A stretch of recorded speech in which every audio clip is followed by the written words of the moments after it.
I never was a captive of other people's ideas about me. Whatever they thought, it didn't matter to me. I did what I wanted to, and I didn't care. I've been like that my whole life, and it saved me a lot of trouble. Even when it came to writing music, I didn't care what people thought.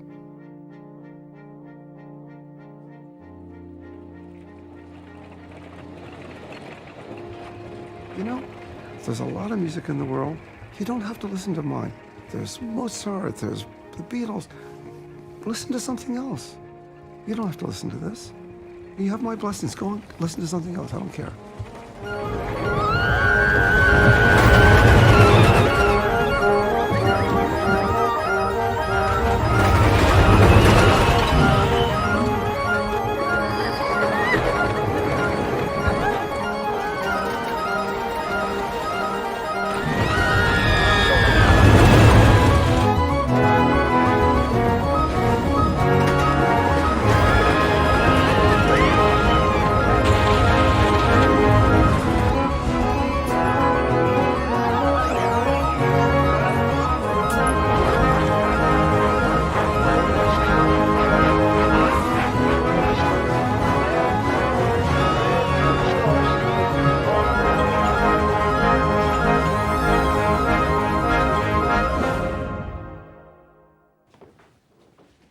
There are some days you can't open the door. Philip hates to throw things out, and especially things that are given to him. So people give him pictures and books, paraphernalia, awful stuff sometimes. Sometimes it's very sweet, but we're not allowed to throw it out. So when he's out of town, sometimes I sneak in here and get rid of stuff. But I don't have to do that today. And this is very typical top of the piano. He keeps a cloth on it, which is very nice for this poor Baldwin. When he's done with an opera or a symphony, he will come and clear everything off. And it lasts for about 3 days. He's working on a symphony right now, and every once in a while he'll come in here like a madman and say, "I can't find a page." I think, well, of course you can't find a page. It's amazing you find anything in here. Oh, this is typical Philip decoration. This is an Allen Ginsberg quote, and he and Allen were very, very close friends. So these are just personal photographs. This is Rinpoche, Gelek Rinpoche, one of Philip's teachers, a beautiful man. I hope you'll meet him. I'm sure you will. Very nice guy. The Dalai Lama, of course. Here's Philip with the Dalai Lama. Frogs we got in Mexico. He collects little bands. If you look around the house in the bathrooms and things, you'll find little bug bands and frog bands. He hates overhead lighting, which is kind of embarrassing because we have live wires sticking out of our ceilings everywhere. He won't let me throw lamps out either. The more the merrier. These are all scores. They're not originals. The originals are kept in an archive space, but these are the first copy after the original scores of everything. This is, I believe, his entire library should be represented here. You know, I hope we never have a fire in this house. There you have it.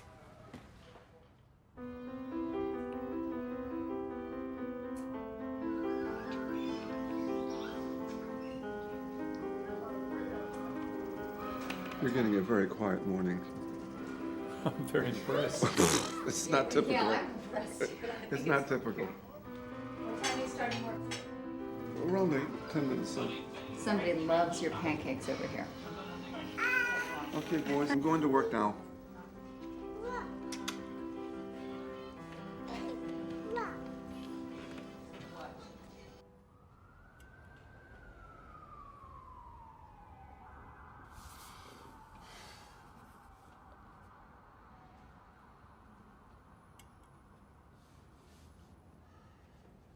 For me, whenever I write, whether it's now or 30 years ago, there's always a feeling of I have no idea what to do. That was true when I began, and it's true now. I'm writing Symphony No. 8. You know, I have no idea where it's going. I'm much more spontaneous and intuitive about writing now than I used to be.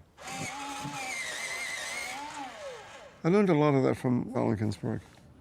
He always used to say, first thought, best thought. Here we go. We play a game called Here It Comes, and there we go.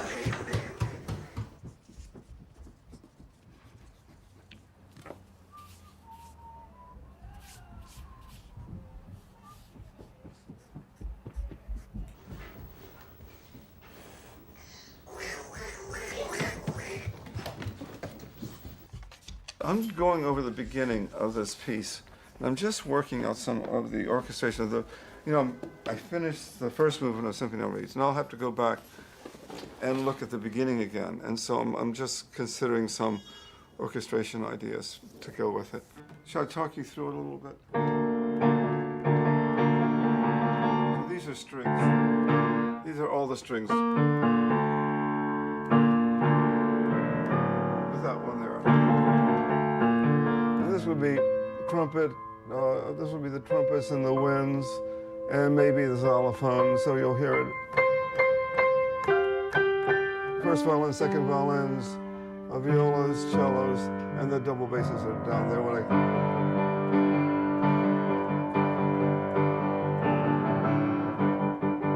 You get the idea? Yes. I don't know if you can possibly get the idea. I barely get the idea myself, but I try to.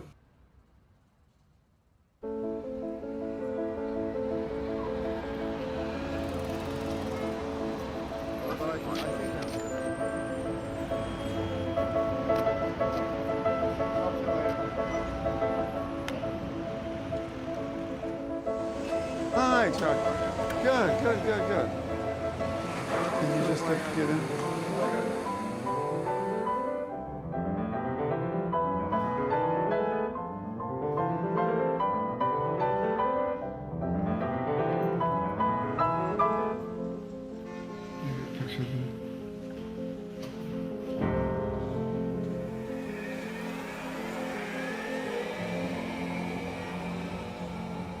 When we were coming up in the 60s, I think we were hell-bent to not have Anything to do with anything. with anything, or That's with right. any, no one should listen to your music and think of another composer, and no one should look at my paintings and think of another artist.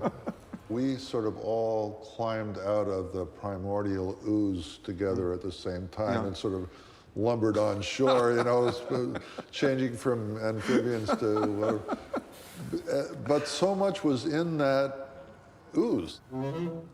The New York art world had been around the Village, but that property already belonged to other people. So we started colonizing what was to become Soho.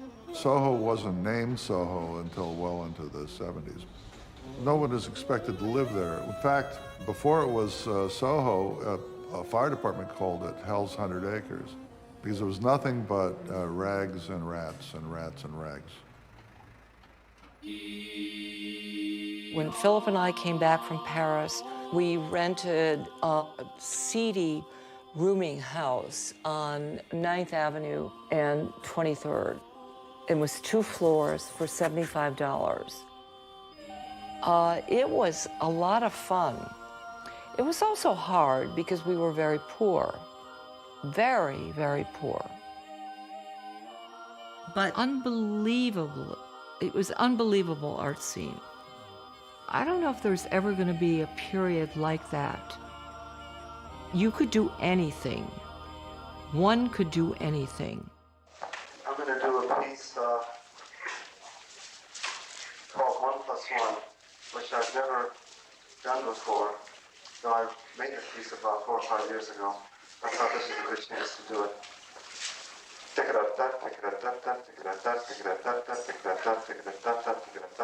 The things I was thinking about had nothing to do with minimalism. It had to do with structure and content. The people who were involved with this new language would never called it that.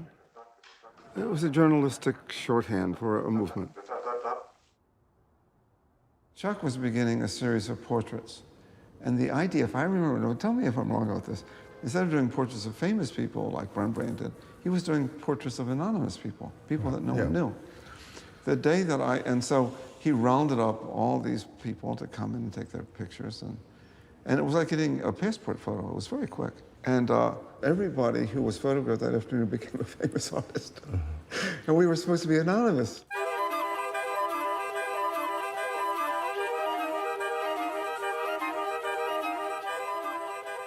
Phil's hair was one of the reasons why I think I've recycled his image so much, because those dendritic, Medusa-like curls were great to translate into little dots or diagonal lines or fingerprints or wads of paper pulp.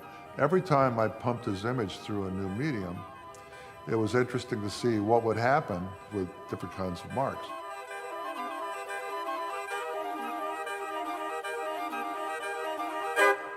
You know, certainly people looked at my early dot pieces as a thing where the same stupid dot was sprayed over and over and over. There were no dots that were fancier dots than any of their dots. There were no dots with flourish. They were the same stupid, inarticulate, non-expressive, non-symbolic mark. But clusters of those marks would build an image. And the same thing was happening in Phil's music, where what started out as a very minimal activity ended up making this very rich and textured and complex sound. We had emerged from a very overly ideologic movement in music in which music theories were dictating the procedures that composers were following. By the time my generation came along, it seemed to us that these ideas were exhausted. So the idea was to start music in a different place. That meant abandoning a whole array of procedures and techniques and trying to invent something new. What's interesting is that a new language requires a new technique. It's such an obvious thing, in a way. Yeah. If you don't need a new technique, then what you're saying probably isn't new. One of the most interesting things I did is I started an ensemble. I called up some friends I'd gone to school with, and I got them together, and I put their music in front of them and said, let's try this out. It gave me a chance to hear the music I was writing, but it also made me independent of all the other music organizations. He's got his hippie headband on there. I didn't have to ask anyone's permission or approval. I could just do what I wanted to do. This is kind of the classic ensemble. Dickie Landry, John Gibson, Richard Peck, Iris Hiskey, the vocalist, keyboard player, Michael Reisman, of course, our music director, myself, and Philip. The ensemble was my mouthpiece, so to speak. I didn't use the ensemble to support me. I supported the ensemble. Everybody was paid, and by the mid-'70s, I was paying unemployment insurance, and some years later I was doing health insurance, and I made the job a good job. This is another early one. This is from... At the same time, I had to get a day job to support the ensemble.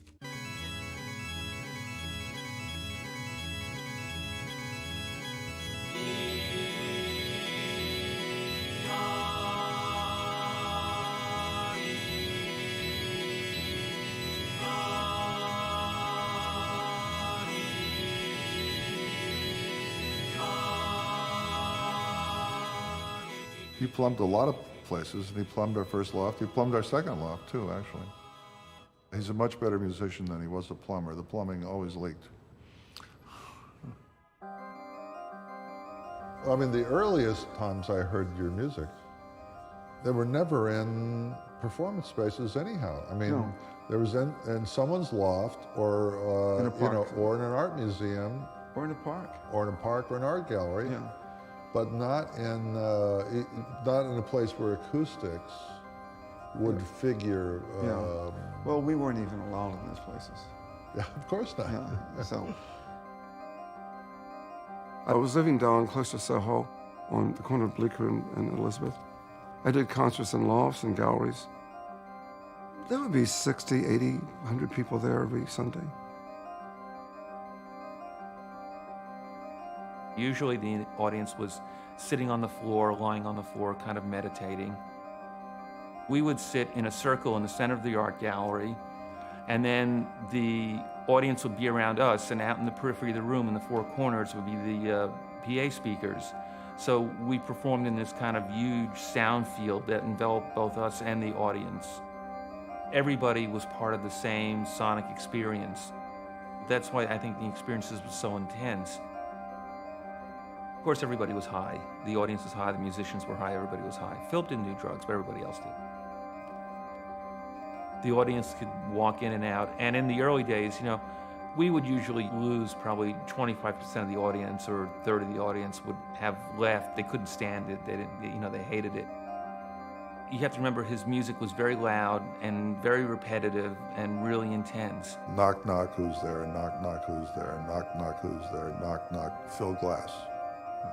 What would happen is it ended suddenly. It would just like, it would end. The audience would just sit there for a minute or two and then would just applaud, and it's like they had a revelation. Oh, this one I'll never forget. Some people had a visceral reaction to it where they completely hated it. This was an incredible concert. We're playing outside in the park, and in the middle of the concert, this guy comes up and starts pounding on the keyboard, yelling at the top of his voice. This is not music. You can't do this. This is an insult. I'm a music teacher, and he was talking to the audience, and these people cannot play. They can't even play scales, at which point Richard Peck began to play all the scales. And finally, a cop had to come over and ask us if we wanted to take the guy away. It was hilariously funny. My favorite reviews are all the negative ones, you know, which you wear as a badge of honor, I think, because if the work is rigorous enough and difficult enough and severe enough and tough enough, nobody's going to like this stuff. So then you get the bad reviews, you think, well, I must be on the right track, because you see, they don't understand it and they don't like it. We used to rent Frank Zappa's old tour bus when we went on tour sometimes. And we used to have great fun on the tour bus reading the reviews out loud from the night before. Incessantly repetitive and gradually additive mosaics of sound that are either hypnotic or boring depending on one's reaction to the music. The effect is rather like trying to rub your stomach and pat your head at the same time, and the results are just about as rewarding. His operas to date stand to music as the sentence "See Spot Run" stands to literature. I still have a very strong, solid hate faction.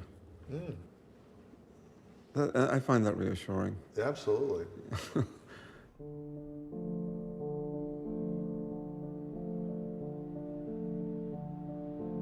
Some of the older composers and the critics vilified us to such a degree that we became famous. It was a great help. It propelled us right into the center of the music world.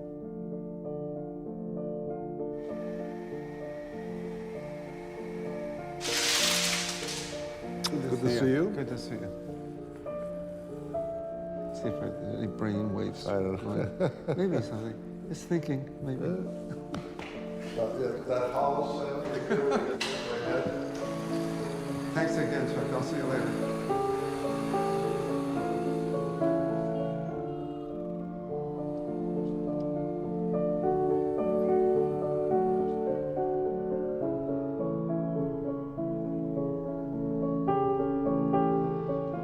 I don't know if Philip told you this, but he inherited 1/20th of a parking lot with his cousin Normie, the dentist, in downtown Baltimore. So he had a little bit of money.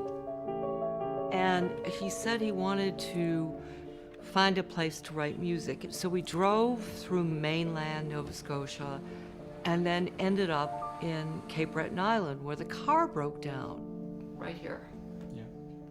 And we liked it a lot there. It was really amazing. So Phil bought a place. This is our house, and this is our beach.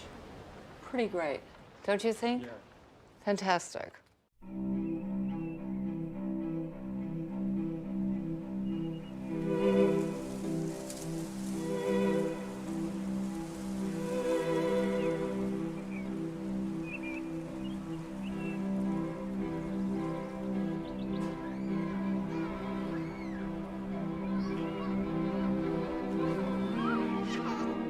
I've been here 36 years. I came up in '69. Well, I had some other kids, and I wanted to get out of the city. I wanted them to have a place outside of New York.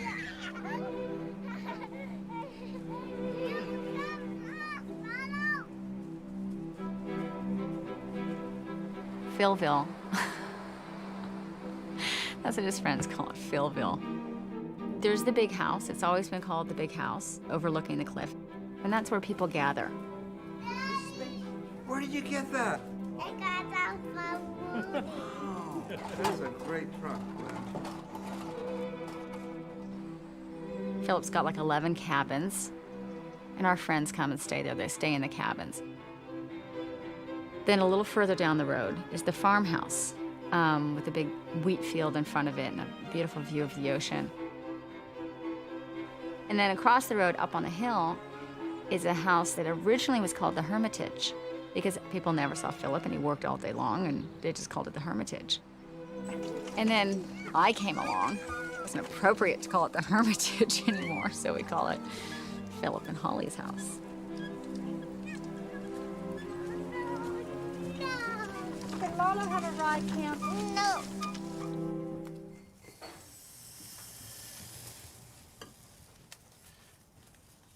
You're actually going to document this whole thing? all your secrets. I have so few secrets. Actually, I have one secret. It's a very easy secret. You get up early in the morning and you work all day. That's the only secret. Is there another one? I've never been filmed before making pizza. I'm getting nervous. What if it doesn't work? We'll go out and buy some. Well, think of it as a new work. You know, you must have the same thing sometimes. I mean, what if it doesn't? I have one sitting on my piano right now.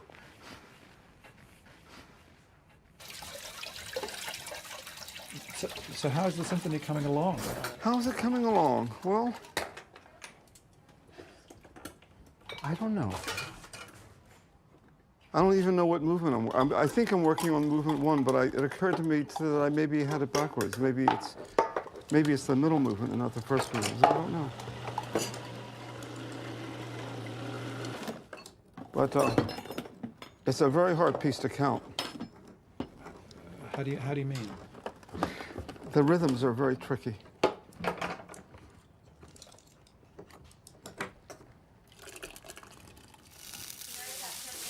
How's that for careful measurement? One would imagine you begin at the beginning and... One would know. What shouldn't one? And usually I do. I mean, mainly I do know. But this symphony is puzzling to me. Most symphonies I just start at the beginning right to the end. And this one I'm not, it's a little different. I'm not quite sure why. It seems like there are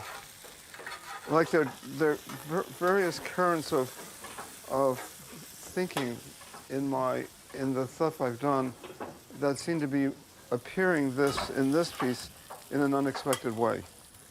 And so I don't really know. It's puzzling. I mean, I don't actually know sometimes where we're going with it. You know.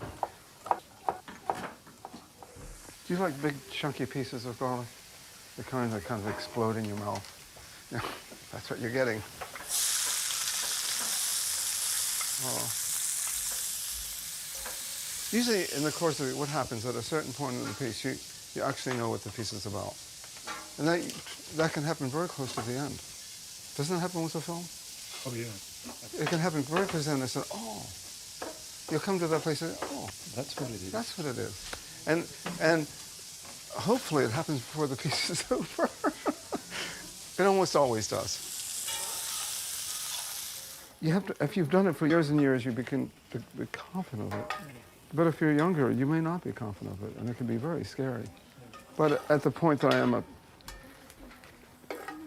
it comes. It's kind of like you're waiting with the fishing rod in the water. You're waiting for the bite. It'll come. Then, oh, there it is. But the thing is that it doesn't come if you're not there waiting for it. But you got to do the work or it doesn't come. Do you find ideas turning over in your head the whole time, or are you very specific about when you sit down for work and that's the work time? I think of the process as a slightly different way, and I think that you'll understand this as soon as I say it.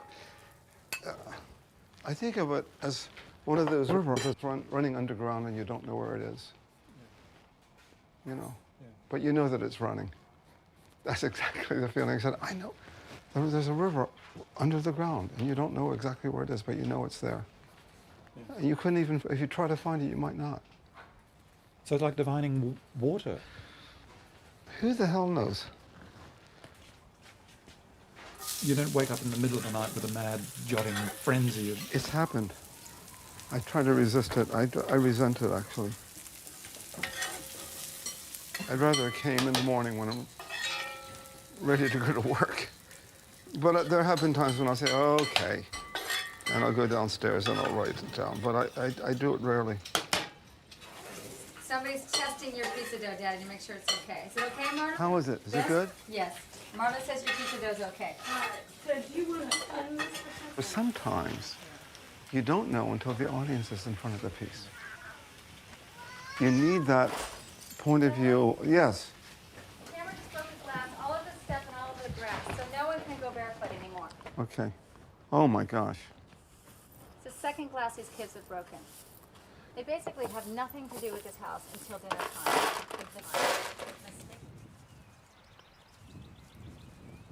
Just when you think you know what you're doing, then something happens and you don't know. I'm going to put this right in the garbage. Watch out, honey. Don't. I'm going to put this right in the trash.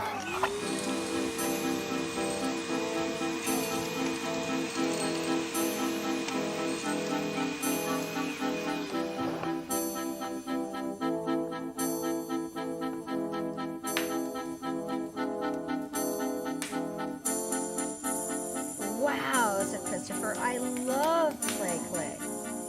So he got himself a piece of red play clay and whacked it in his hands. Whap, whap, whap, whap. Okay, so then how are we going to do this? We have 4 pieces to make. Let's make one. Let's start with, what shall we do? Some potatoes and onion? That might be a good combination.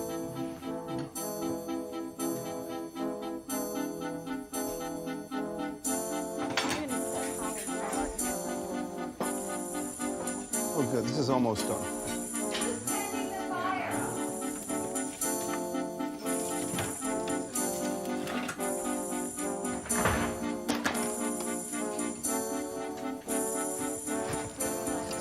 But before we were talking about how the last part of it is the audience. I mean, well, this is it. Because now the audience...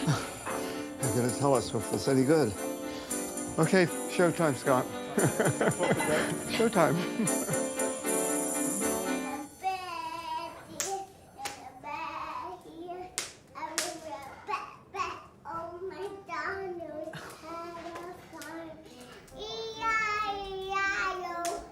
This baby doll has Philip's curly hair, but Cameron was exactly the kind of personality Philip was. You don't need any other big... That was what Philip was like as a little boy. Got you right there.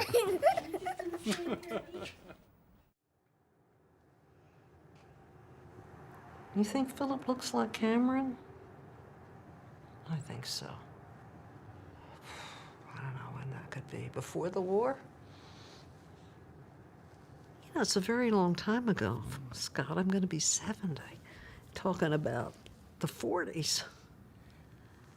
Here is the best picture of the 3 of us. That was Philip, and you can see how much he looks like his boy. I was born in December. Marty came in April, and Philip was born in January. So it was a very close dynamic. He was a little udge, I must say. My mother always said, I just got Sheppy and Philip, but I selected Marty. She always said Marty was chosen. We always knew he was adopted. Here's Philip's father, my father. in the Marines during the war. He had been in the Marines. That's the interesting thing about my father. As an 18-year-old, and after Pearl Harbor Day, he re-enlisted, much to my mother's shock. Whew, my mother almost killed him. This is his first tour, and this was on Howard Street. Philip and Marty worked on Saturday in the record store, so they heard a lot of music. And my father liked classical music, and he knew a lot about it. They would always give Dad free samples of records that they were trying to promote and whatever. So every evening we were constantly listening to classical music. If you didn't sell some records, you could return them. But in order to return them, you had to break them. So Philip and I used to go down the basement on Howard Street, and we would dance on the records. Anyway, we would throw records, we would dance on them, we would jump on them. He was just a very active, precocious, athletic boy. This is Mom holding court in the library. She was a toughie. He drove my mother, not my father, he drove my mother mad because he was quite smart. I don't know what Philip will tell you. I mean, I looked at it that my mother was supportive of Philip. I mean, she didn't know what was going on with him, but she was supportive of him. At his time, he was the youngest ever student at the Peabody. At the regular conservatory? Yeah, he was their youngest. Not in the preparatory? No. There's an exercise that he did, practicing his composition skills. And see, he actually got a C- on this one. Somebody must have been grading it that really didn't foresee his ultimate talent. Maybe he's going to tell you that he always wanted to be a composer. I don't know. I'll be surprised, though. He probably knew something was there. Shep and I took piano lessons, and I don't think Philip did. I think he really kind of watched what we were doing and did it. And then my father took piano lessons, but his main problem was that his fingers were so large that he had a problem hitting just one key. So he would... Why didn't Philip take piano lessons? You know what? I think he took flute. That's what I think, too. Yeah. You're going to get pay dirt. Here's Philip Glass, 1952 at camp. It was Philip who discovered the University of Chicago and said that he wanted to go when he was 15. So Philip bugged my mother so much and my father that they just said, okay, he could go. It certainly wasn't my parents pushing this child prodigy. Oh, not at all. God, I can't believe it. They say the wrestling team, but I kind of think it was the freshman wrestling team, don't you think? I don't know. This is when they went up to Chicago. That's 56, 1956. It's on the back. Oh, it must have been when he graduated. Yeah, this must be when he graduated University of Chicago. There it is. Don't ask us where the Morris came from. I don't have a clue. They thought he was going to be a doctor, you know, something like that. Something sensible that they could understand. He went to Chicago and graduated in 3 years and came back to tell Ben and I, our parents, that he was going to go to Juilliard. They were in shock. They were absolutely in shock. And then he went up there and got himself in. He's a very determined fellow. And he also could manage people very well. You know, he managed my parents for the most part to get what he wanted. I don't mean it in a bad way. I mean, you know, brought my mother around. The Juilliard commencement concert, 1962. My mother and father would have preferred him to be professor of music at some place, but he didn't think it'd be performed.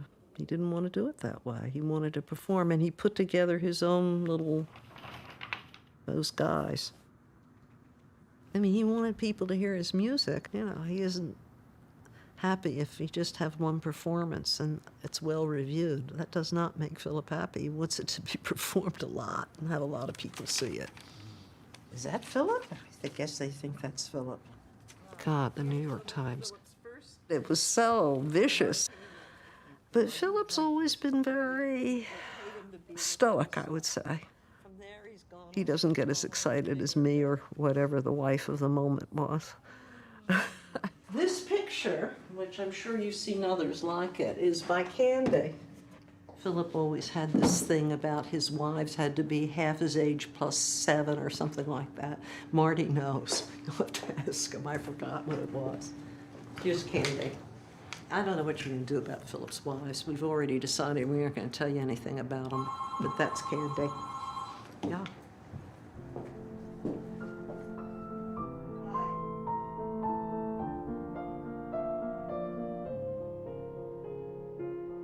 She was so smart, so nice, so beautiful. She wore these big red glasses, and she had very white skin and a very full mouth. She was very beautiful. She was a quarter Chinese, right? I mean, everybody loved her. The most difficult characters loved her. Not that Bob Wilson is difficult, because he's not. He's a total sweetheart. But he adored Candy. And Chuck adored Candy. And we adored her. And the kids adored her. Juliet and Zach loved her. This neighborhood back then was really bad. And she was, you know, going out on the street and collecting crack files to do these art pieces. All the crack files she wanted were right in her neighborhood. And she would put down 4th Street between 3rd and 2nd, North Side, 12:15 p.m. She liked things that were quirky and weird and strange. She and loved like, ephemera. when you look at this piece of the pot crushed on Houston, she would find things that looked like garbage or trash or whatever, and then she would take them home and put them in kind of an elegant setting and make something beautiful out of them. Well, Candy was misdiagnosed. She was getting very weak, and I think they told her to quit smoking and take vitamins. right. One day, she turned yellow. Yeah. She was admitted to the hospital, and the doctor came in and said, I mean, I remember this like it was yesterday. Candy Jernigan, you have liver cancer.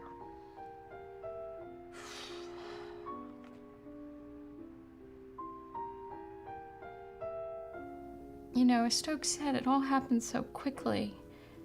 Philip was, you know, it's like he was standing in the middle of the room going, what happened? He was devastated. I mean, you know, like, he lost a soulmate. He was so sad.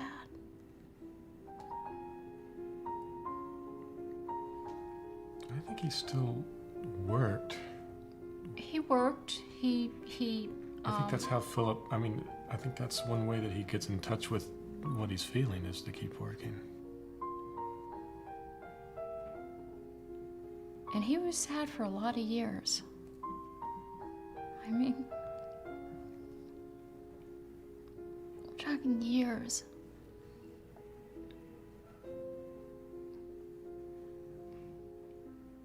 Really, until Holly. Rebecca introduced Philippa and myself. She was a customer at a restaurant of mine. Can I tell him the whole story? Yes, you may. She asked me my name one night, and it was very busy and loud, and I said Holly, and she heard Colleen. So for a year, she and Philip would discuss Colleen at this restaurant. Let's go see Colleen tonight. I had no idea these discussions were taking place, and my name was Holly. Anyway, I was married at the time and unavailable, and Philip was just melted into the woodwork. He kind of had a crush on me, but I was unavailable, and he didn't make a... Not a peep. Not a peep. And he was a vegetarian, so he would come in and he would look at me and he'd say, "What should I have for dinner tonight?" And I'd say, "The vegetable tort." And he'd say, "Oh, thank you." And then one day he came in and he said, Rebecca sat down with him and said, "So, how's your husband?" And I said, "He's gone. Thanks for asking. Got a truck and a dog, and he's gone." And Philip, I didn't know at the time, was kicking her under the table. Black and blue. He's gone, the man is gone. So anyway, the rest is history. Rebecca called me a couple days later at the restaurant and asked for my phone number. And I said, you know, does he know what he's getting into? I'm you know, the footsteps are barely cold out the door. I'm not ready for this. And she said, Holly, he's probably the smartest man you'll ever meet. I think he knows what he's in for.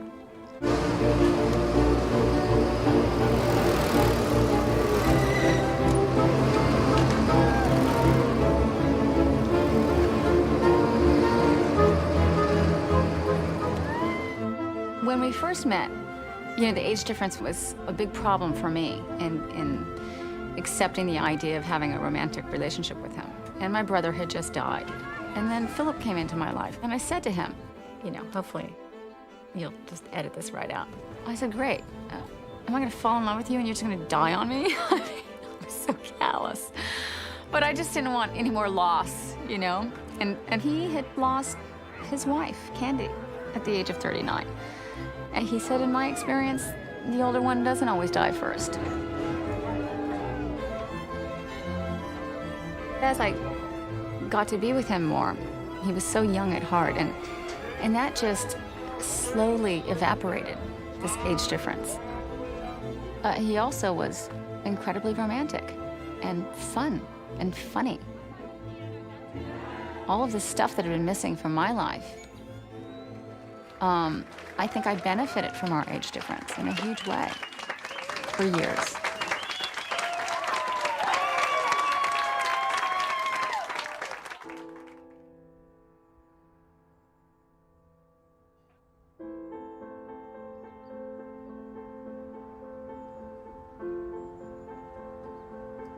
Once I was in Los Angeles and I was talking to a group of film composers and they said, well, what's the difference between writing an opera and writing a film? And I thought about it for a few minutes and said, not much, really and truly.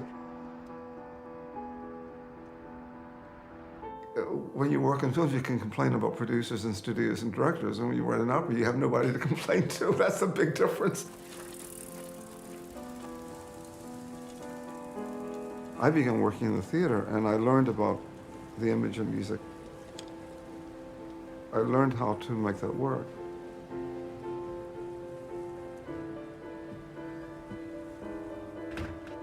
I began doing that when I was 20, so I've been doing it for close to 50 years.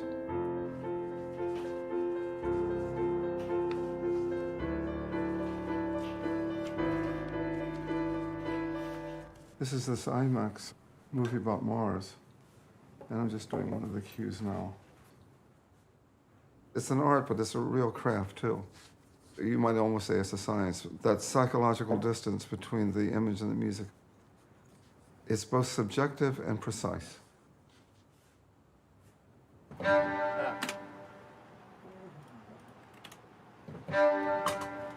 Basically, the process is that Philip hands you the piece of music, and then I'll play it in as best I can.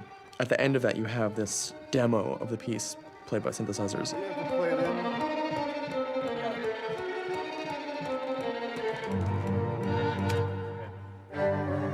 What you immediately notice about Philip is that his whole thing is so very family.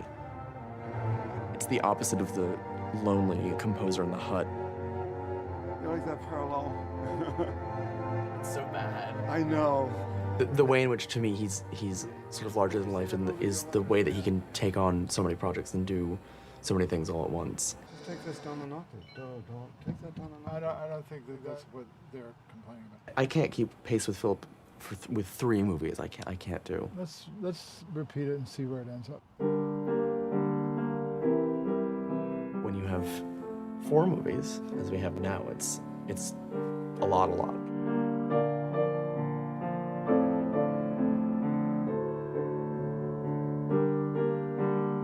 His mind is always on the sound.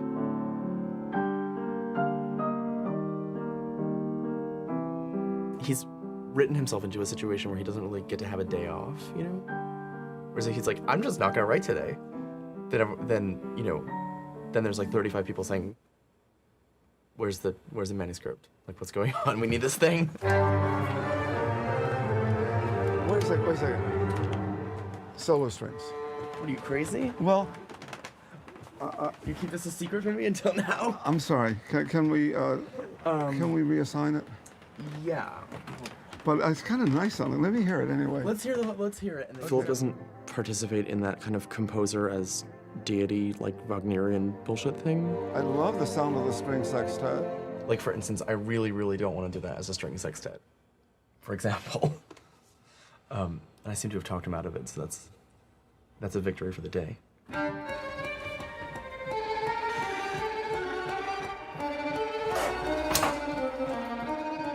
Generally speaking, the more secure the filmmaker is about his art, the easier he is to work with. They know what they're doing, and if you know what you're doing, then they're happy to let it work. The difficulty that you as a filmmaker may have is not being able to talk in the language of music. However, it's my job to make that language available to you. I don't know. Hi, Woody. Hi. I got the length wrong. I don't know how that happened. I should have been out by then. I'm not. When you saw the picture, we couldn't think of, well, what kind of score? It's not a jazz score, it's not a Cole Porter score. I just did an opera score, it's not a classical music score we could do, but it'd be a little cliched.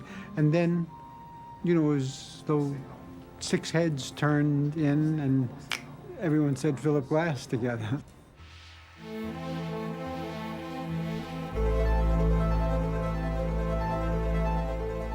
Philip does existential dread better than anybody.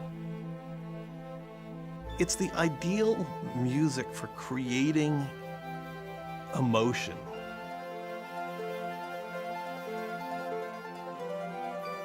One person who does know music that well is Earl Mars. He was a prodigy cellist at the Juilliard School before he was a filmmaker. So when I write music for him, he asks me to send him the score and he plays it. And you think that makes it easier? No, it makes it harder. I remember he was quoted at that time calling me a benevolent maniac. There would be discussions in the editing room. I've got to find someone to write music like Philip Glass. And then, of course, the conclusion, the best person to write music like Philip Glass was this guy. The impersonator, the great imposter. The best Philip Glass impersonator that could be found. No, the two most important film people I work with, and I began to work with exactly at the same time, was Godfrey Reggio and Earl Mars. I made 3 movies with each of them, oddly enough. Yeah. And over a period of 25 years.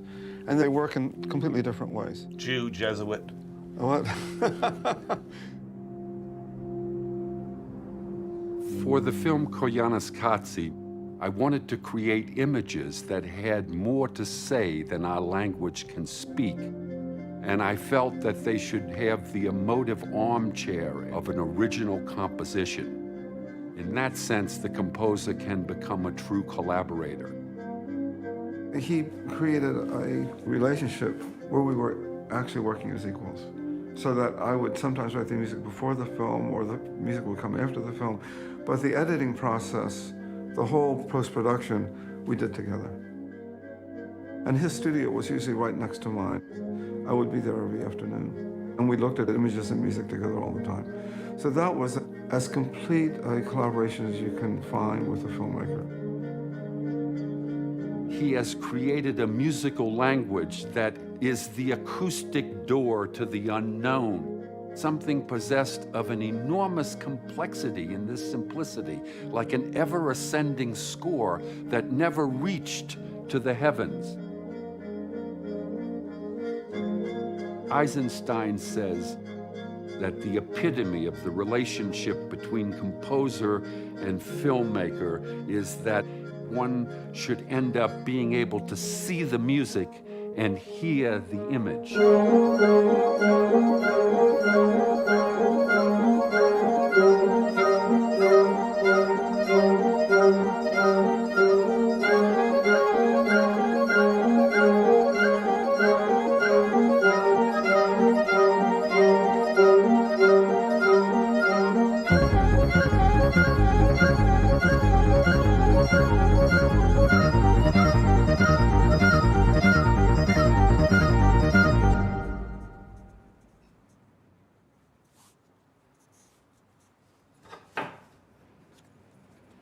The music is bathed in that which is sinister and foreboding right from the start. Yes. Is that okay? I think so.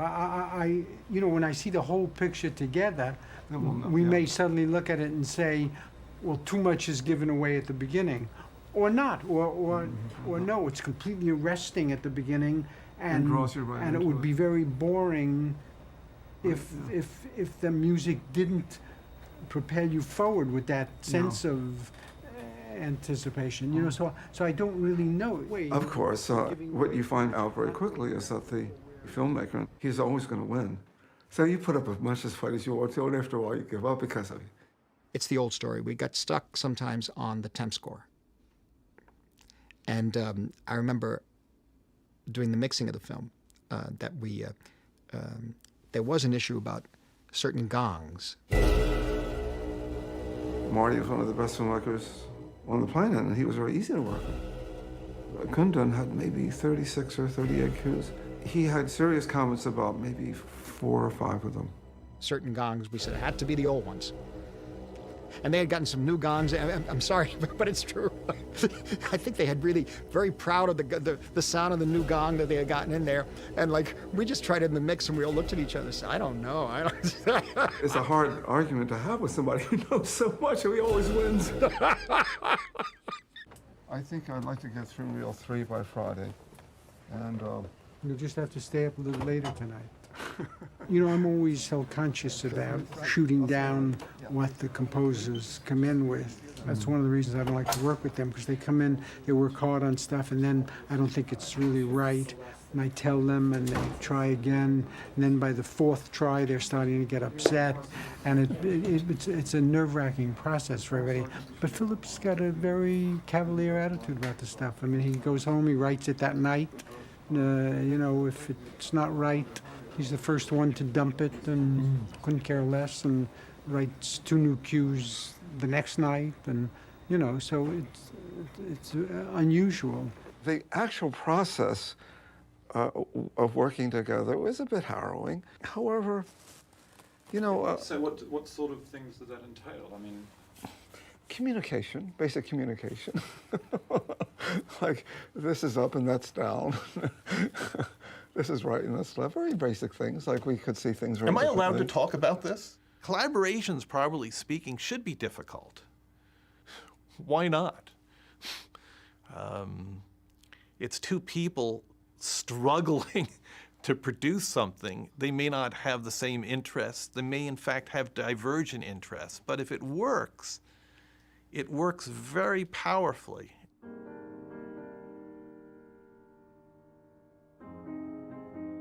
It has to do with, I guess, some kind of temperament or some kind of chemistry that happens between people.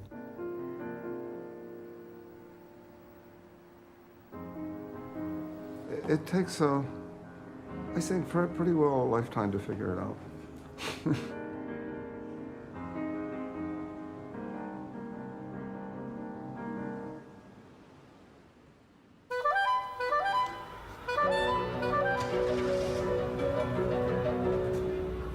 Backstage at the Art Center. It is a glamorous profession.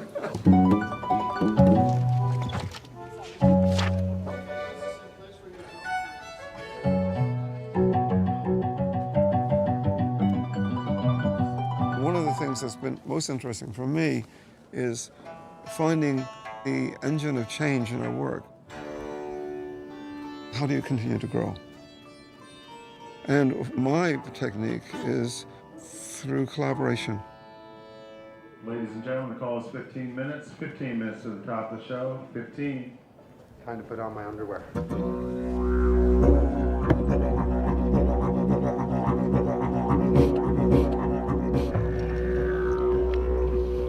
The kangaroo is his totem.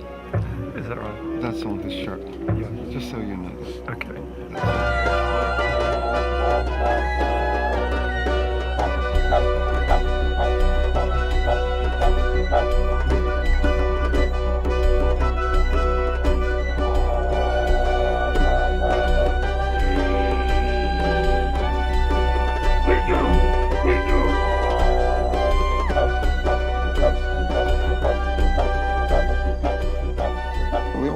music as this medium that crosses borders. And I had begun working with Ravi Shankar in 1964.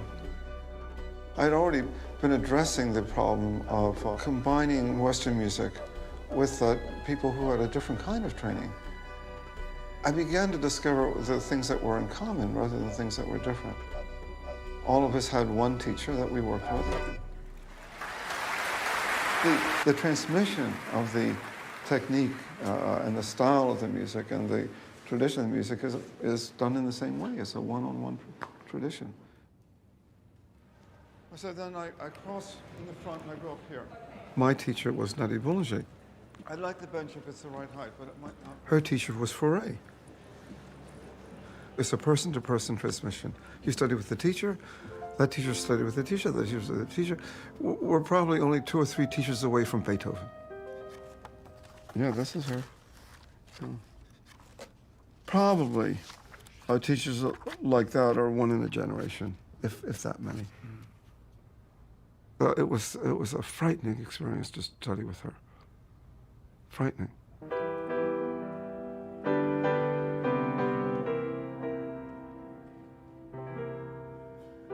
You did not want to make mistakes in her presence. She could have a tantrum. The lesson would stop, and I would be in for a personal assault on my qualities as a human being that would be out. I would crawl out of the room.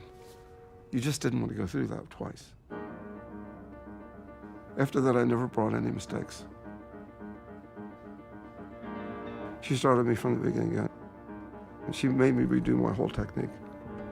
It was a kind of athleticism, but a kind of musical muscle building.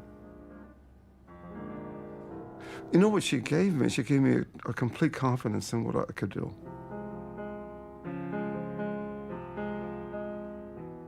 She took you to a level of musicianship that you were incapable of getting to by yourself. I could say truly that there's not a note of music I've written since that time that was not a result of the time I spent with her. She took me from being a graduate from Juilliard to being a composer.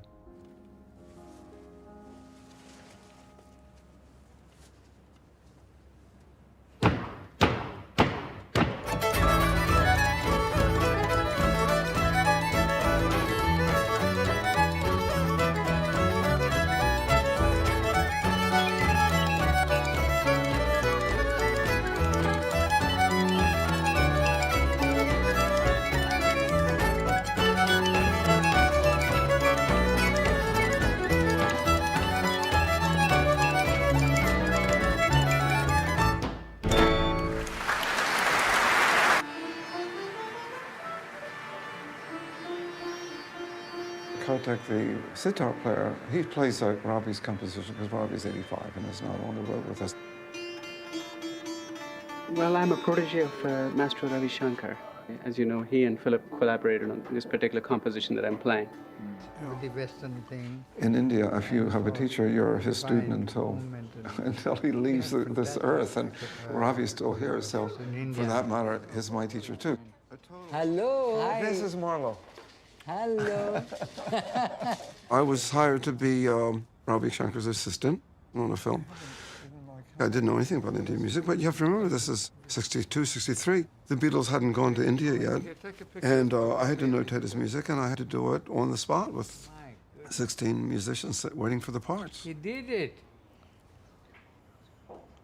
Look at that. That was my first encounter with Ravi. I know. I've been learning from him ever since. You're the junior Superman. He's a born teacher. He teaches. When you're in his presence, he begins to teach you.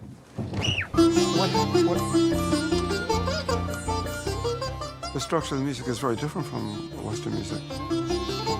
And Western music, you can say in a very oversimple way that the tension of the music is between the harmonic movement and the melody.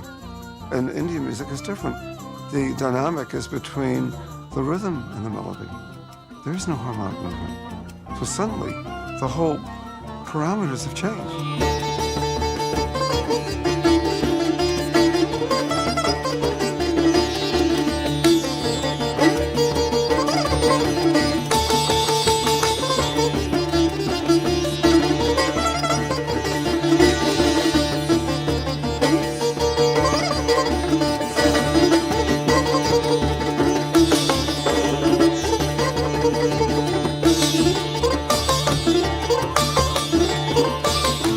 was writing down the music and I would play it back and he said, no, the accents are wrong, the accents are wrong, the accents are wrong.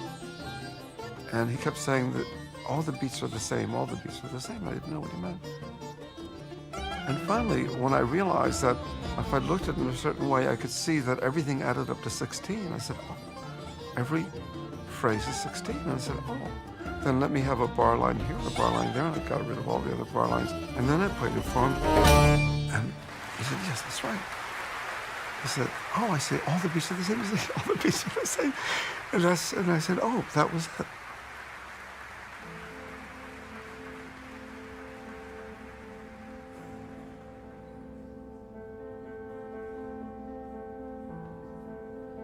It was a moment when I understood what I was interested in. It was my moment. I saw that this was a door into another world of music.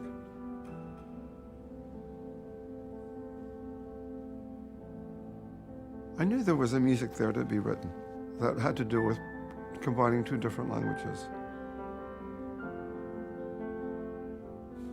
An intersection of Eastern and Western music that could become extremely productive.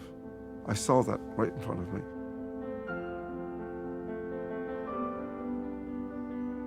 It's almost like I spent my days with Boulanger and my evenings with Ravi Shankar, and I became the child of them both in a way. She taught through terror, and he taught through love. And the results are pretty much the same. The collision of their intellects happened inside of me.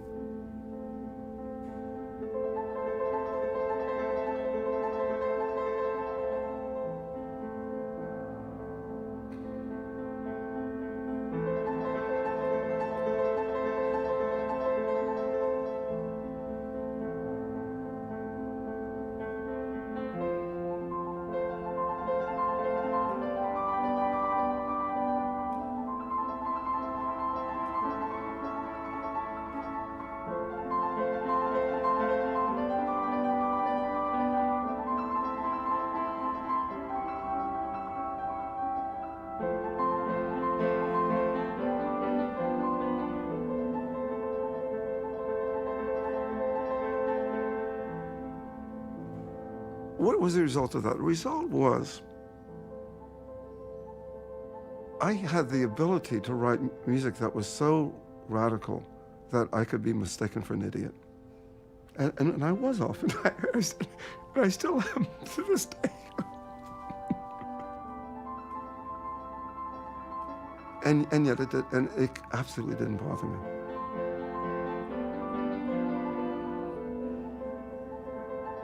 I came back to New York in '67. By '68, I had my ensemble together.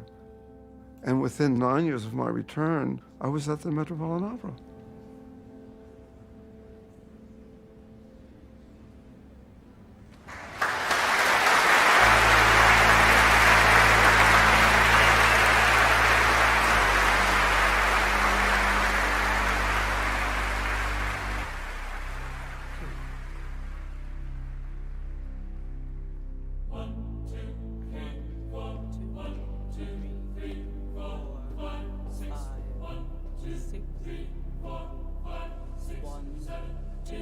It was as if all of the downtown New York art scene had decided to attend the performance. So it was close to 4,000 people every night. I remember I was backstage at one point and I was standing next to someone who was running the place, you know. And they said, "Who are these people?" And I said, I was feeling very cocky at the time. I said, "Well, you better find out who they are, because this is your future." This is a very famous picture by Mapplethorpe of Philip and Bob Wilson. The important thing about Einstein, it was such a, seminal the right word? But anyhow, it was such a big deal. I mean, a lot of things that we take for granted about music and about performance and all of that stuff that other people are doing, Bob and Philip did.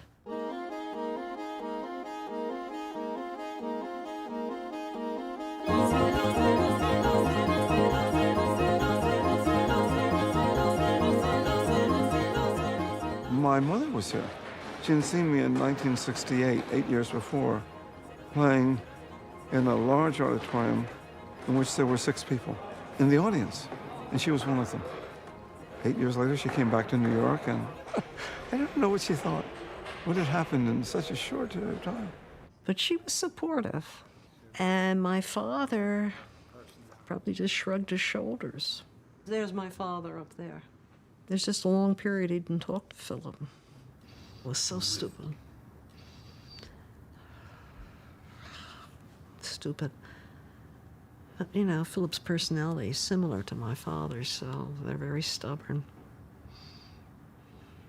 It was something that was troubling him. It wasn't troubling on my side. That sounds unusual. It's the younger man that runs away, but in this case, it was the older man that did. Well, he didn't like Joanne.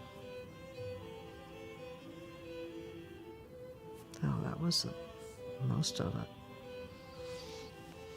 Parents are such jerks some of the time.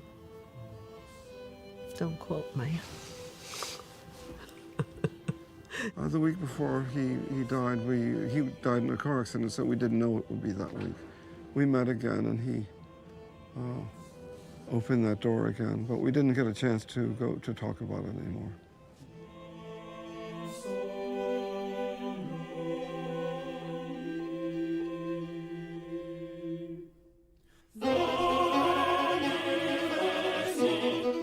Great Einstein stories. I mean, we went to watch Einstein with Bob Wilson's parents, who also didn't have a clue.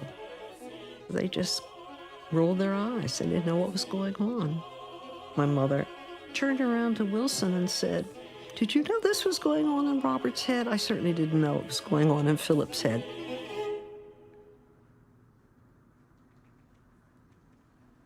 When Einstein was playing, the New Yorker ran this cartoon.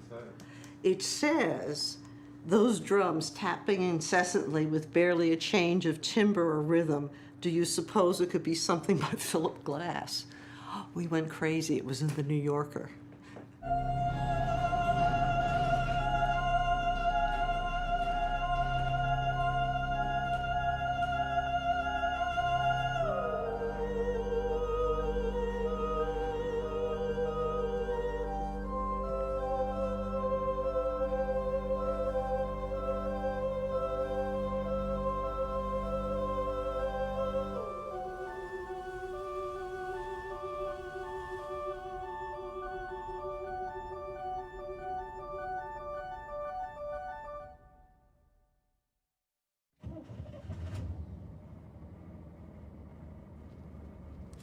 Let me tell you what I've done. And then here, I've we have the E changed- natural there. I've had to change the trumpet. But Yeah. you agree to that? Yeah, that's right. Don't remember me? Okay. Yeah, that's right. That's the same thing. That's done. That's right. That's right. Now, there's something I saw. Look on page 21. I don't know. I don't remember doing this. Of course, that's doesn't mean anything. But look at the timpani. What the hell is the timpani doing there? Where? I changed that. I just took the trills off. Yeah. What is that? I I didn't had write no that. idea. You wrote that, but I we're not didn't doing write that. It was a. I just didn't even. Yeah. It doesn't mean anything. No, it doesn't mean anything. You know, I don't think that trill's right either. Which trill? That in the trombone. Well, you'll hear it today. If you don't like it, you can take it out. What's that? You'll hear it today, and if you don't like it, you can take it out. I mean, I don't think I wrote it. I'm very happy to welcome you to my city, and not only my city, but Brooklyn Academy of Music is an artistic home for me. Very important, and that you are premiering the symphony means a lot to me personally. I want to thank you for that, for all the effort, and please welcome to my home. Thank you.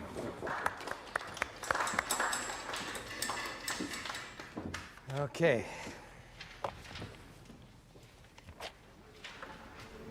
Nummer 8.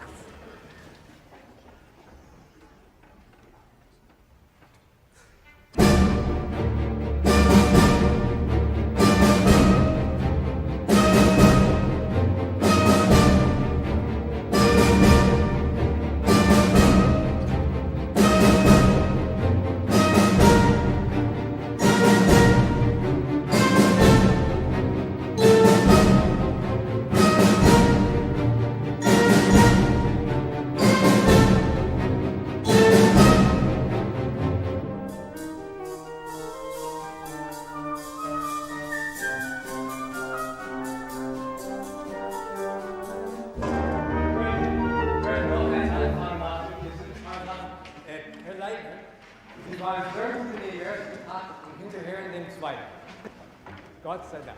Okay, direkt dort, Bertha. Bertha. 2, 3.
Where does music come from?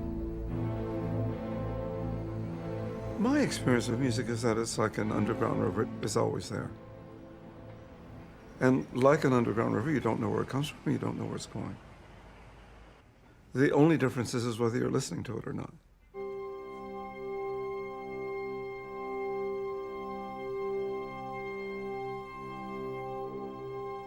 For me, writing music is listening to music.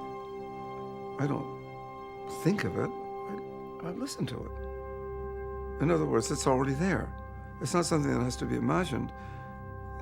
It has to be written down.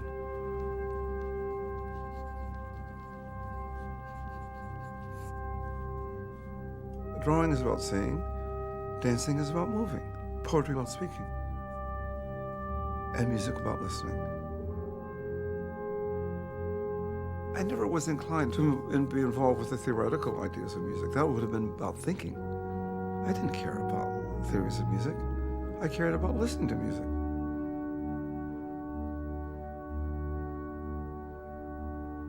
I begin by hearing very little, very little. I hear something, and I've trained myself to follow the sound, to follow the thought of the sound, to follow the sound of the sound. And eventually I'll hear what it is.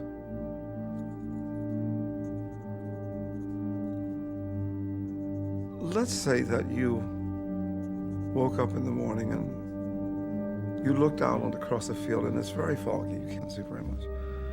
If you wait a little bit, you'll start to see the outline of a tree.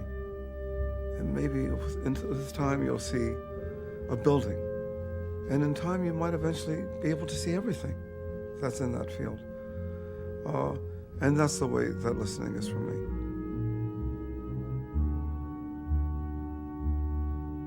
With the 8th Symphony, I had a great difficulty with that. And Dennis had difficulty with it too. I finished writing the symphony and then we started looking at it and we began questioning the noise. Is this an E flat or a natural? Is this a B? And I said to him, Dennis, when I wrote this, I was at the limits of what I could hear. I could barely hear it. I said, I'm writing down what I think I heard, but I'm not really sure. Maybe that's too frank an admission to make, but it happens to be what happened.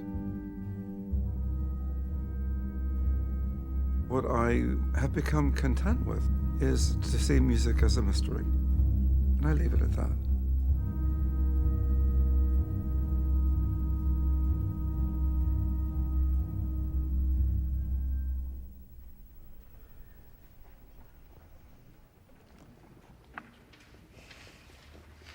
Is that what you thought? Yeah. That's it.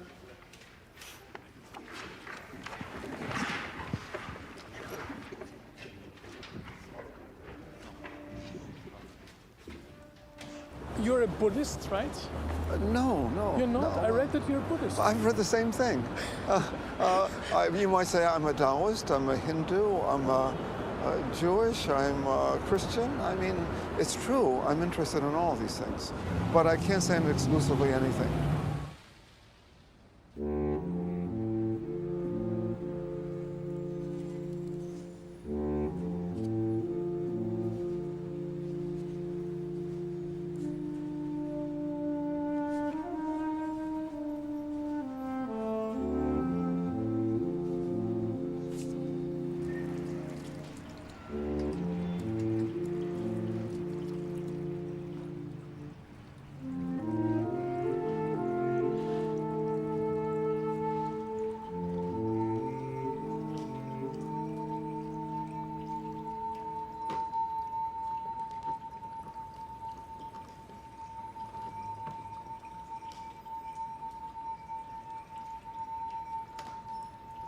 In the Taoist concept, there's only one consciousness.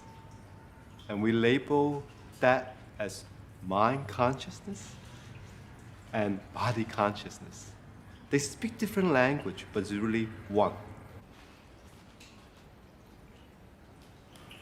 When I touch Philip, the body consciousness speaks to me directly. Then I need what to do. I don't have to ask him.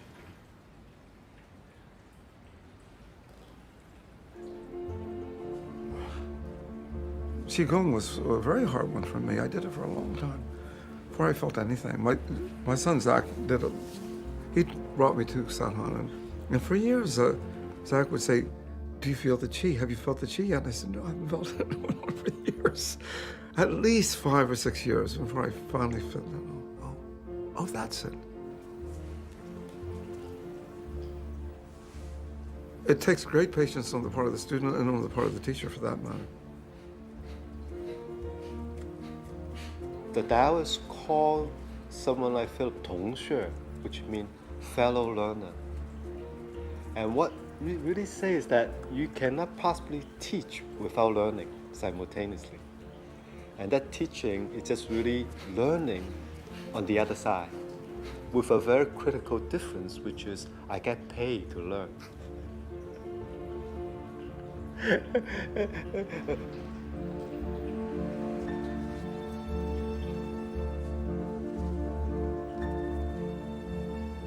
Qi is the foundation of life. Qi means breath. The basis of Qigong is working with one's breath, and through the breath, one contact the spirit within.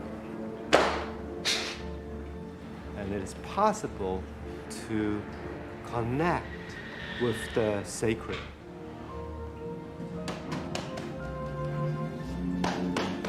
One of the things I learned from the yogi teachers years ago, I learned about maintenance. I have a lot of music I want to write, and in order to do it, I better take care of myself.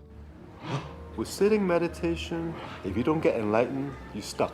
But with moving meditation, if you don't get enlightened, at least you get healthy.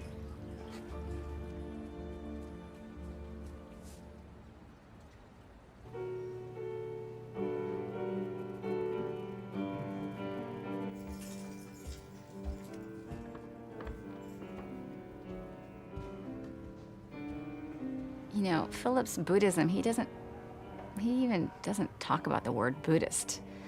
He doesn't like labels.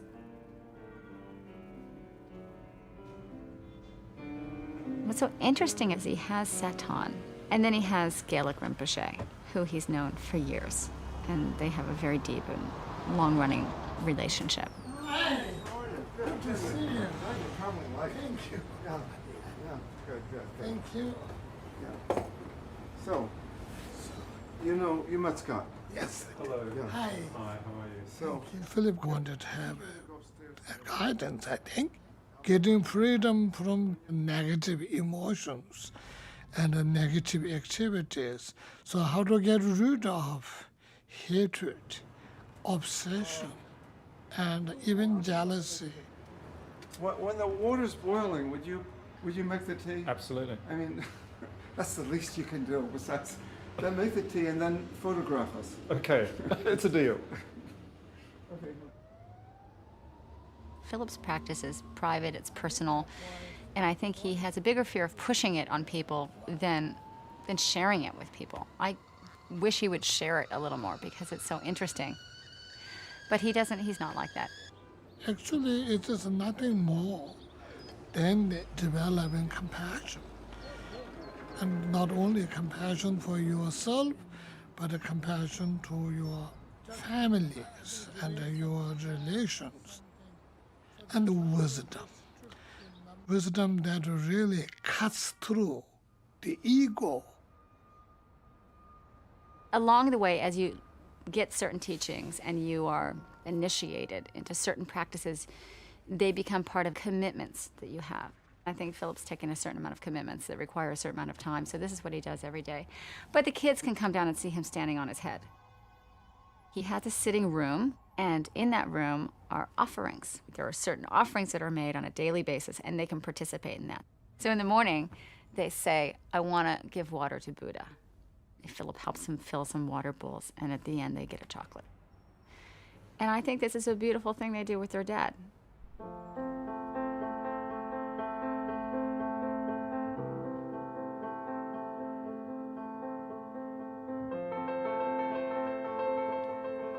I met the Dalai Lama for the first time in the 70s. I went to Dharamsala.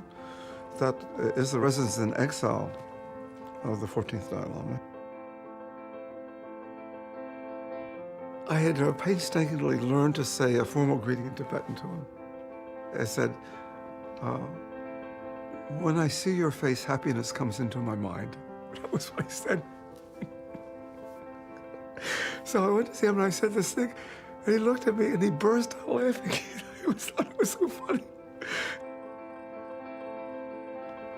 It's probably what would be called an inconceivable mansion.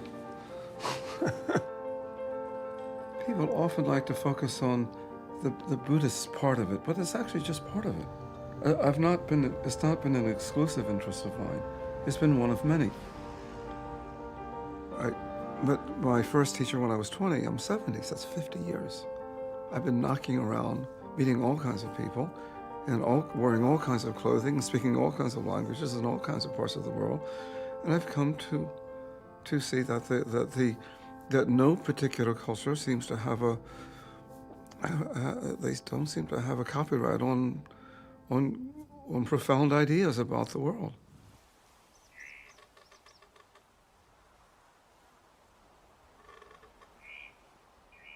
Many people imagine spiritual work like something you do with your mind, in your head. But the real shamanism has to do with really putting your body, the entirety of what you are, out there in nature. Because the connection with nature is one of the primary sources from which you learn. Victor was willing to take Philip on because Philip was open, had knowledge, was willing to learn. He wasn't just somebody looking to get high and have some crazy experience, you know. Victor doesn't advocate drug use at all. So he took him, I think, on a little sojourn the first time out into the desert, and they did some interesting things out there. Very interesting things. I couldn't tell you what they are because it's very private. What Victor will do will put you in front of something and leave you alone with it. And you have to figure it out, and it can be completely frightening.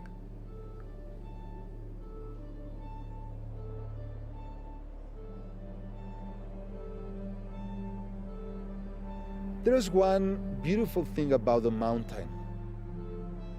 There's a beautiful thing about the desert. The mountain, the desert, nature does not recognize your career, your accomplishment. You can be the president of the biggest company, and yet when you get to that mountain, the slope is not going to be easier for you. Nature treats you just as another human being, as another living being who is going to die. At 65, I took on a big commitment with his work. Most people are retiring to the Bahamas and playing golf. And I'm starting to do something I never did before. Living in the wilderness and climbing mountains and all kinds of things. I was going up a mountain. Victor was gone way ahead of me. Eventually I saw him, he was way up there. And I see him just looking down at me. And I looked up at him and I waved and I continued to climb. It took me another 40 minutes to get to where he was. He was just sitting there. I said, what were you doing, Victor? He said, I was watching you. I said, you know, it was very hard. It was a very hard climb for me. You know, I'm 25 years older than you, Victor. This is a hard climb, he said. And he said, I had no intention of coming and saving you.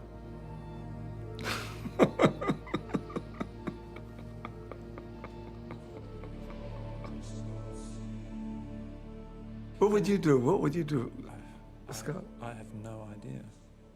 I hope I would have the nerve to put myself in that position of trust in someone.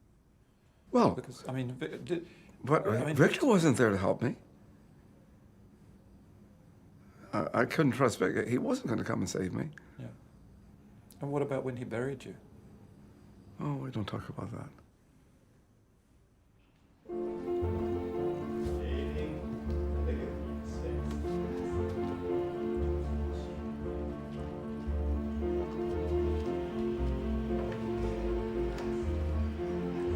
All of these people, they each speak to something that works in his life really well. Philip has incorporated all of these ideas to enrich his life in a way that, you know, something was missing from a certain practice that he was craving, and he slowly found it in another practice. The Qigong master would say, balance your whole life.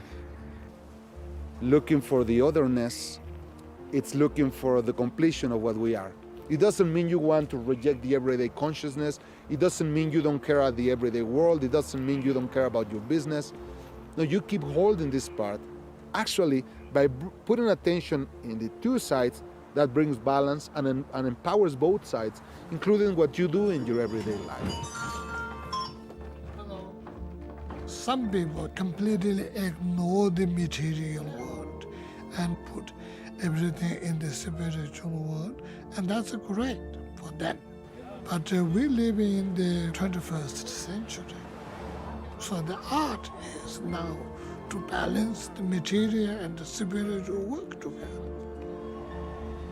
In my opinion, he is a perfect spiritual person and very humble person. No matter how famous, how successful, whatever he might be, and he's one person, and just Philip.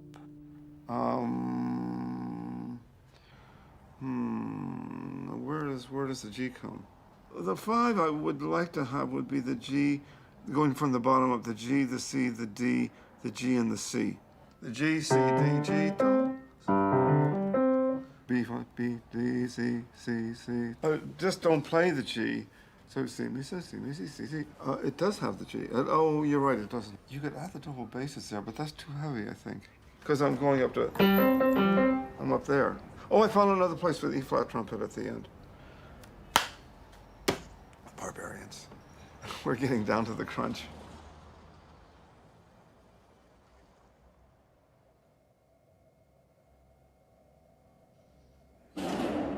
There's no question that the opera house belongs to the composer, in the same way that you can say that the ballet belongs to the choreographer. Belongs. Generally speaking, the idea begins with the composer. There's an opera that you want to do. And it's because of that that you simply keep knocking on doors until you get someone to do it. And I've been doing that for 30 years. In the case of Barbarians, I read the book maybe 15 years ago. At the time, it didn't seem to be a current subject. It became one. In one of the lines of the opera, it says, "We need a short, quick war to preserve the peace." The first thing I had to do was to find someone who would build the piece. Guy Montauban I had met a number of times before, and he came to see me when I was playing in Germany somewhere. He said, "I have this new opera house, and I plan to do a new opera every year, and I would like you to be on the 3rd year." Very nice to meet you. Willkommen. A number of people ask me, well, why did you go to Erfurt? Well, they're the people who wanted to do it. That's a very simple answer. It's not like the Berlin Opera or the Hamburg Opera or the Paris Opera were banging down my door to get me to do Waiting for the Barbarians. No. There are an awful lot of people who did not want to do this opera. Es beginnt mit Gorbatschow, and Edward Heath. I didn't know they were musicians. Es sind also sehr gute. This is the beginning of the opera. Das ist der Anfang von der Oper.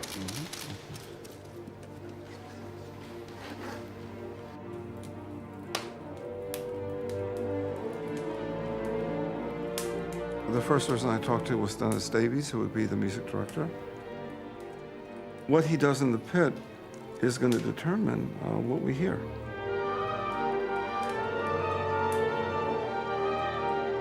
Right now, I'm just basically looking for things that the orchestra might question at the first rehearsal. Pretty much I hear what I see on the page.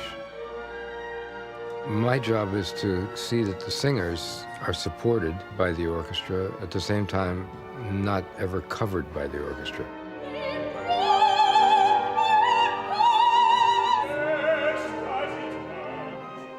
Philip has become more and more adept at scoring his work so that the singers have more than a fighting chance to be heard.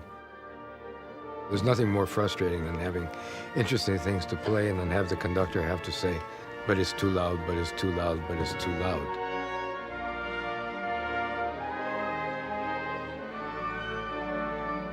There's always a little space between what you think you hear and what you are going to hear. No, it won't work. With the oboes, it'll be honky. Yeah. It's I very think the oboe, I think exposed. the first bassoon will cover it for me. Did you We order? can do that tomorrow night. Yeah, did and you I order? forgot to order a sandwich. And I'm starving. Each opera should inhabit a sound universe that's unique to it.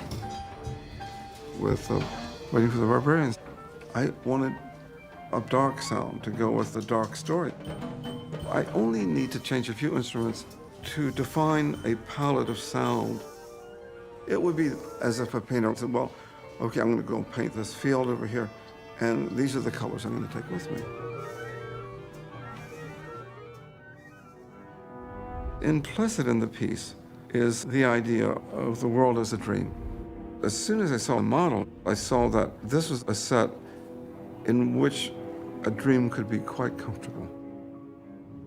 The way it moves with the music, it's even more interesting than it was conceived.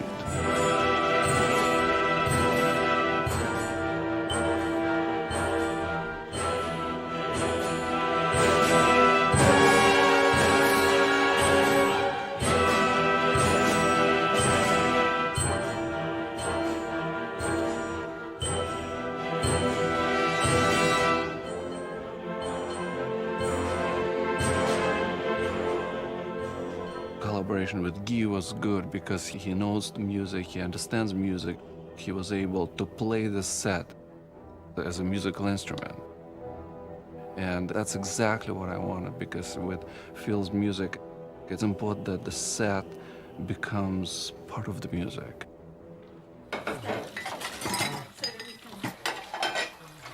Dennis, how's the second act look? How's it sounding?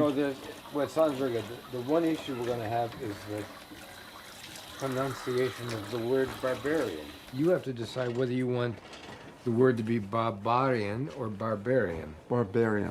Okay, then I think we're going to, for the chorus, we're going to change the spelling of the word. Okay, to what? Because, well, we'll put a B-A-R-B-E-R in parentheses, because when they see it, especially say barbarian, Europeans, yeah. they say barbarian. When you start this rhythmical repetition of the word, yeah, I don't think there's any point in trying to have them say ba ba bar or ba ba bar. I would just keep it ba ba ba ba until the word barbarian comes out. Okay. So I would get rid of the R, because you know what I'm saying? Yeah. You're making something that I don't think, frankly, from a sound thing, I don't think it's going to be heard, because especially when it's fast.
Yeah. Yeah, you want to see the piano? That's it. Can I hear the piano? Well, I can, okay, I'll go play it. Let's see, you want to hold it? Just as Scott will hold it. Okay.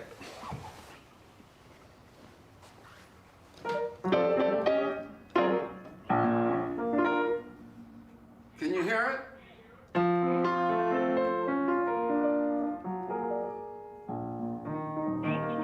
You're welcome. Yeah, let me hear your piano.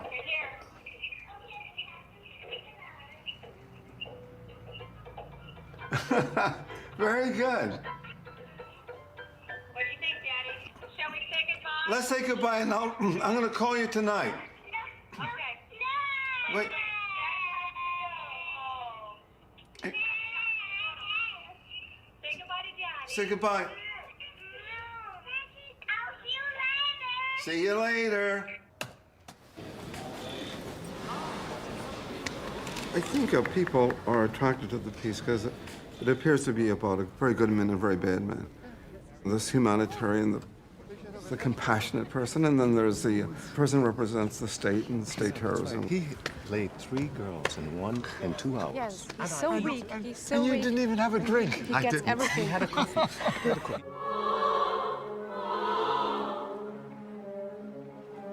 It's very easy to get the enthusiasm of an audience when you provide them with the alternatives of the good and the bad. We all know which side we pick. The good things and the bad things, well, we invent things. The more enduring and the harder reality is between what we imagine and what is real.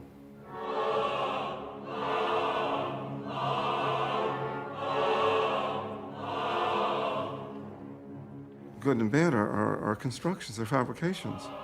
Dreaming and the quality of being awake aren't fabrications. Those are the conditions of our life.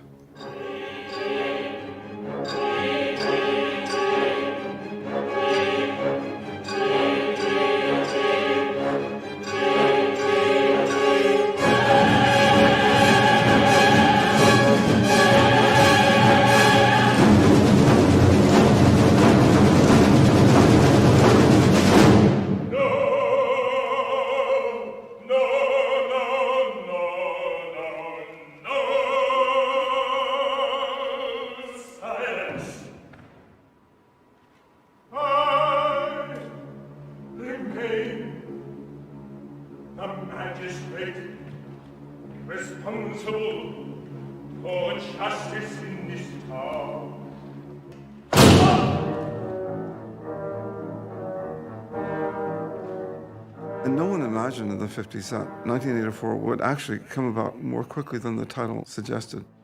And in a funny way, I think John Coetzee did a similar thing. In 1990, a book about an empire which begins a preemptive war was, who would ever heard of such a thing? By 2001, Coetzee seemed to have written a book about the world that we lived in.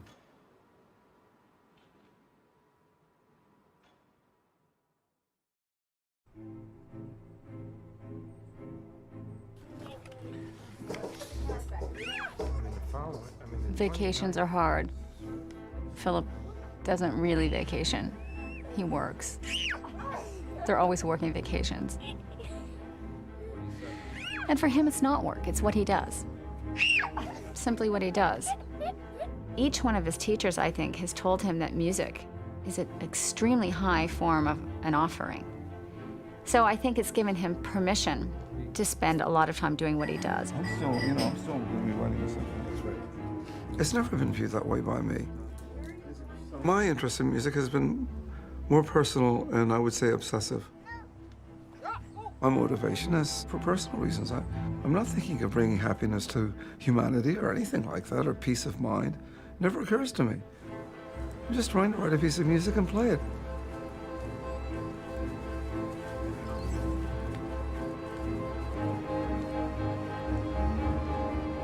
I'm a wife with a new young family, and it's hard to live with someone who's writing 3 scores at the same time. But at the same time, you love this person and they're thriving. So you want what's best for them, but you also want what's best for you, you know. You know, my older son is 4.5, and I think for about 4 years, I haven't been so pleasant to be around.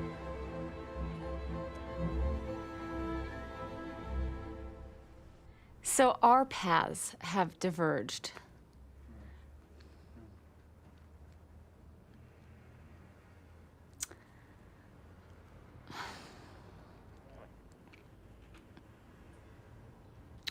Which is, you know, hard to talk about. It's hard to talk about it. It's new, it's fresh. We have a lot of love for each other, you know, but we are, you know, wanting different things out of our lives at this point.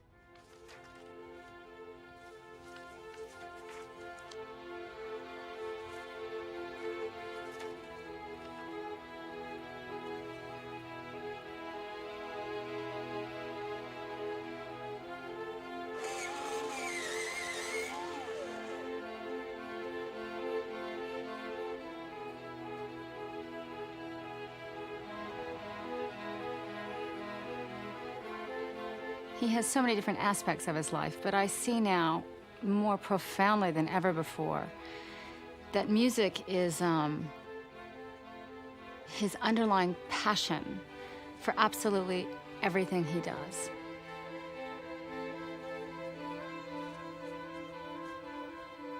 I think for Philip, music is his therapy, his conversation, his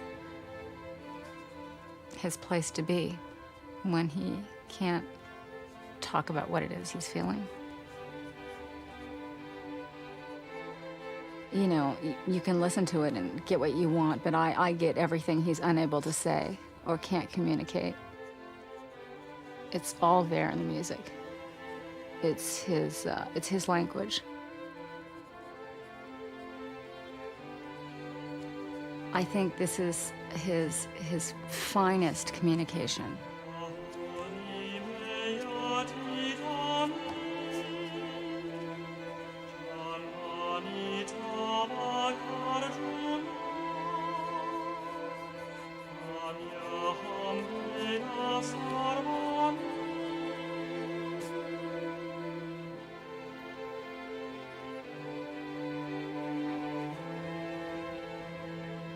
So it worked for a while. I think Philip needs a lot of support. He's happy to have support. You know, I'm sure it's a very lonely world, writing as much music as he does. I think he enjoyed sharing it with somebody.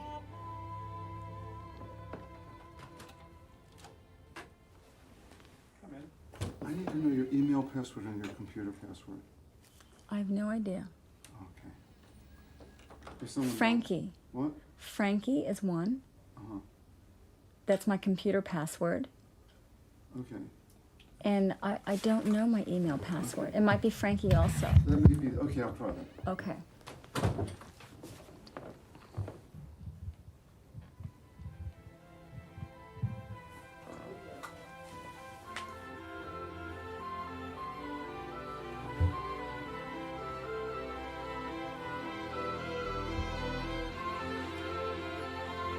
Now you all know my computer password.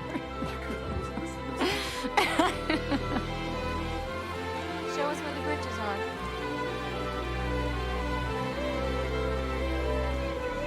Wait for me! Wait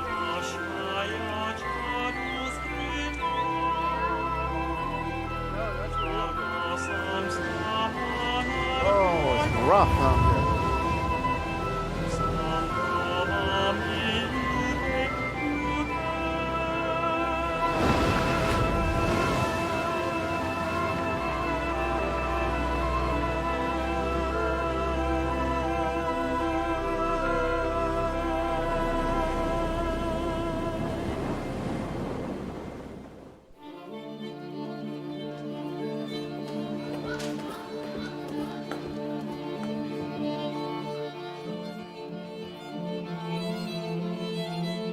thank you.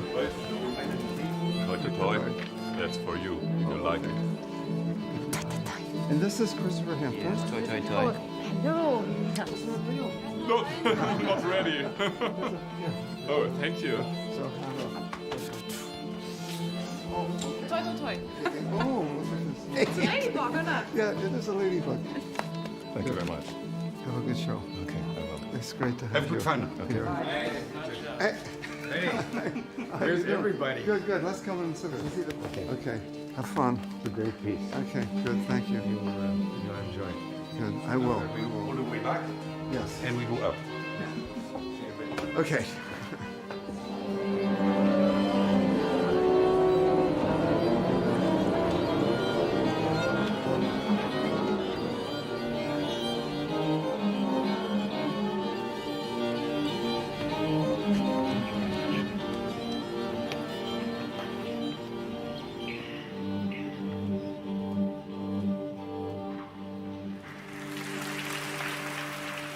Someone asked me recently, what is the most interesting scene in the opera? And I think the most interesting scene is the very last scene.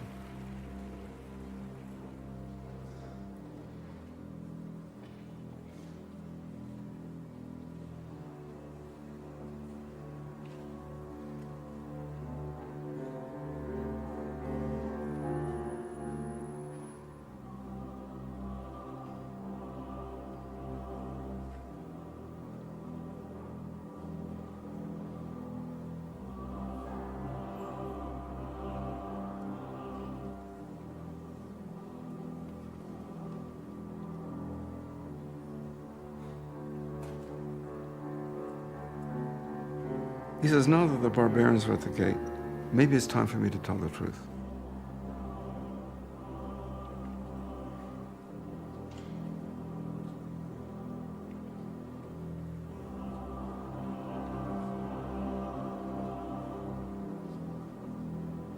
Well, what is the truth? And he doesn't make you wait so long. He said, I'm a man walking down a road that goes nowhere.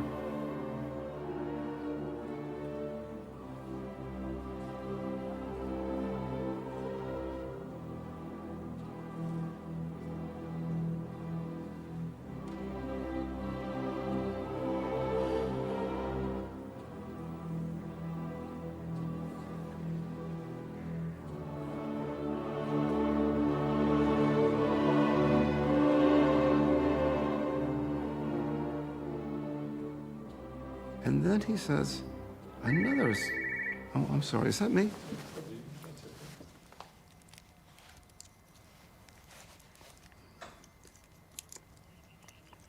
Can you just turn it off?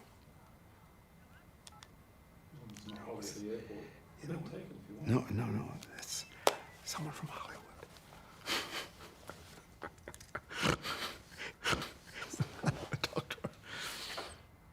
And he said, then he says this other astonishing. He says, I'm a man on a road that goes nowhere.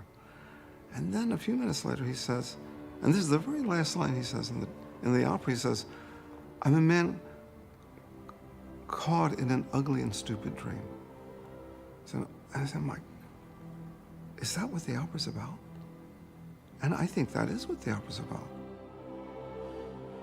The reason he feels he's caught in a dream is because he is caught in a dream.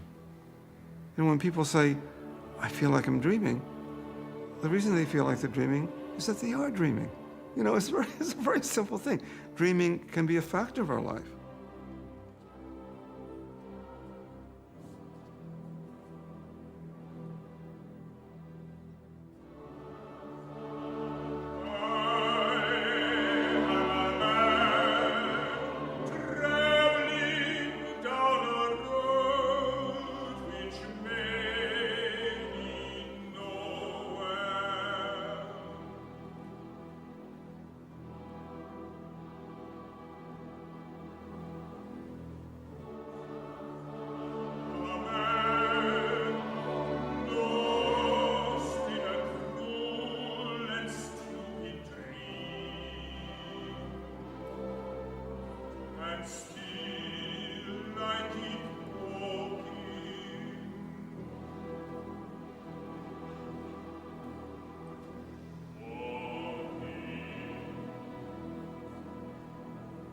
I have a friend who's a writer, and he says that his writing is the antidote to the chaos of the world around him. I think that that's a good description. He retreats into that world. That becomes more important to him than the world he sees. I suppose some people might not think that's such a great thing, but he thinks it is. It's all real, it's just what you choose to establish as the core of your being. He makes the core of his life an act of imagination. Is it escape or is it liberation? I don't know. You tell me, I don't know, I have no idea. I don't know anything about these things. For him, that person, writing is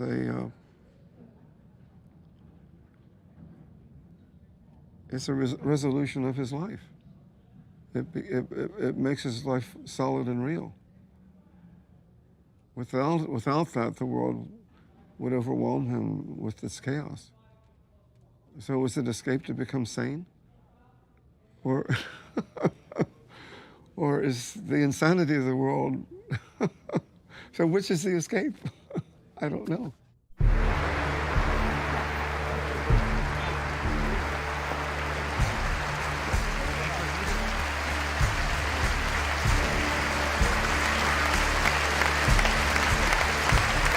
Good job.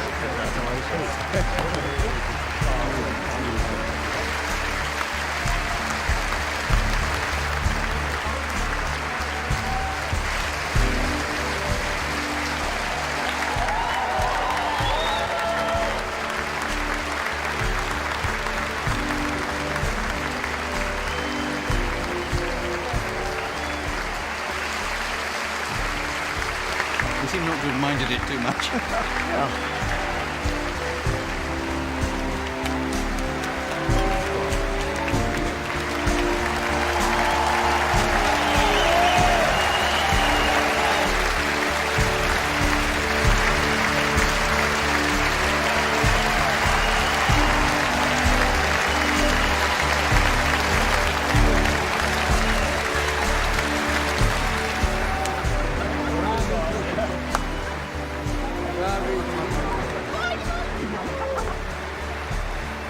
I mean, I can't tell. They seem to like it. Oh, they were into it. Yeah. You can tell, you can feel it. I can feel it in the back. Philippe, and Christopher. 21, 22, 23, 24, 25, 26, 27, let's go.